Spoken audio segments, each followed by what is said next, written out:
gather to interact and debate on current topical development issues that have an impact on the aspirations and sustainability of South Africa and the region. To discuss this, we're now joined by AnthonyJarvis, who is a Divisional Executive for Strategic Operations at the Development Bank of Southern Africa. David, good morning to you. Welcome. Good morning, Vuyo.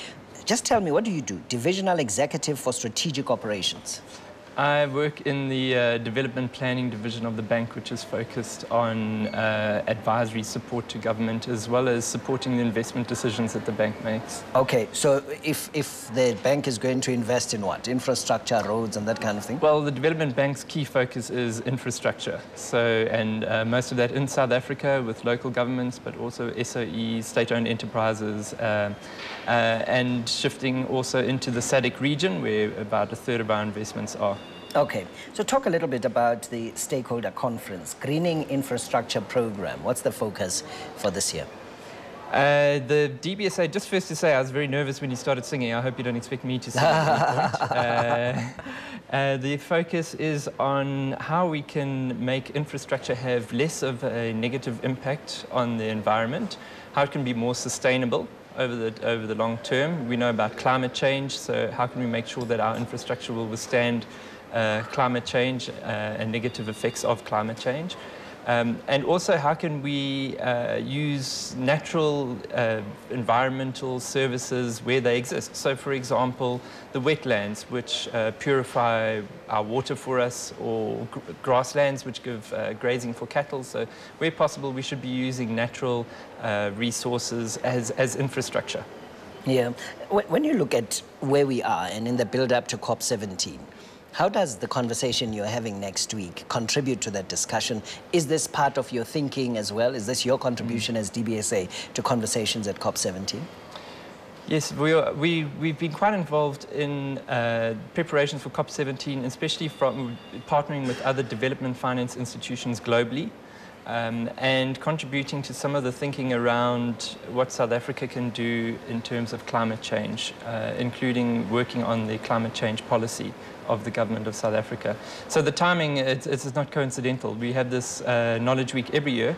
Last year was on human settlements, and this year it's on greening infrastructure, because infrastructure is the DBSA's focus, and because of COP17, and the green angle is obviously very relevant. Where does the conversation contribute to? I mean, how human settlements last year, the themes, the inputs of the speakers, the deliberations, what then happens to that content? How does it feed into the broader system?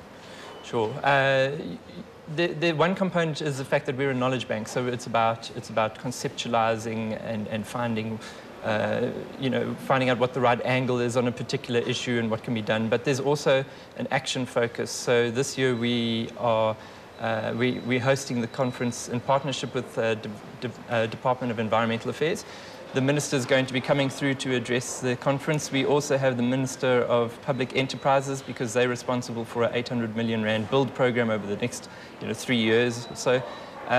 So we focus on practical issues. What are the kind of, for example, what can we learn from best practice in other parts of the world? Yeah.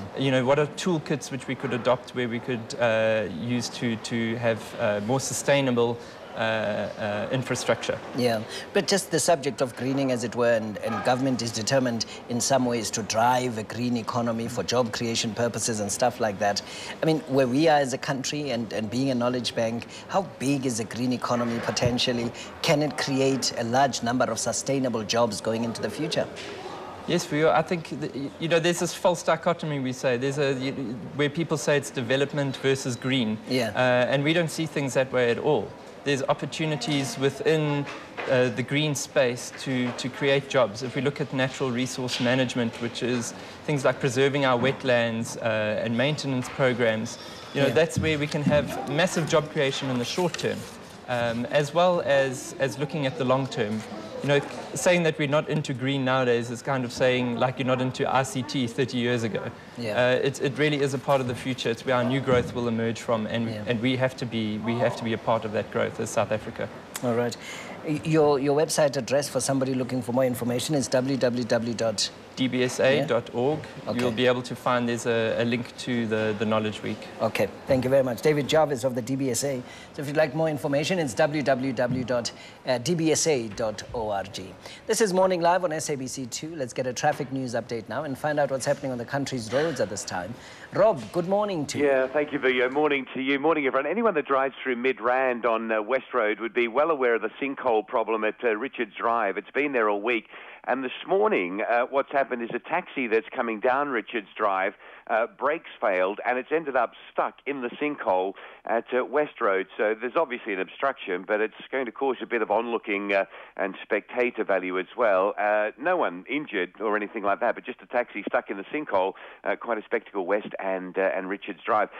Staying in Joburg, a big problem on the R21 this morning. It's been quite a serious accident just before you get to the airport between Voortrekker Road and the R24 interchange.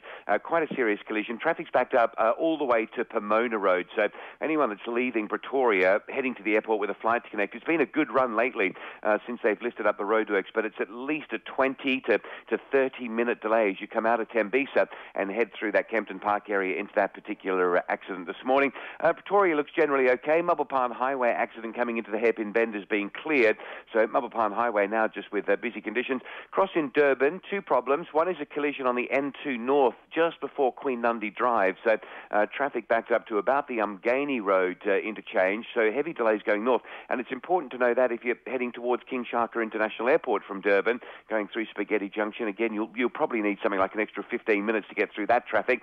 The other problem in Durban is the traffic lights on the Higginson Highway at Mobeni Heights. They're down again this morning. So again, big delays coming out of Chatsworth towards the N2, towards South Coast Road. And in Cape Town, Mitchell's Plain area, the M7 Vanguard Drive at Morgenster. Those traffic lights are down. So Vanguard Drive northbound, leaving Mitchell's Plain up towards the R300 under a bit of pressure.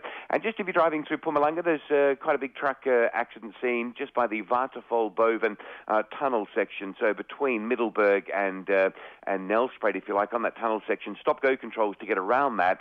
You've got the option of Schoeman's Kloof. So if you don't fancy stop-goes and a bit of waiting time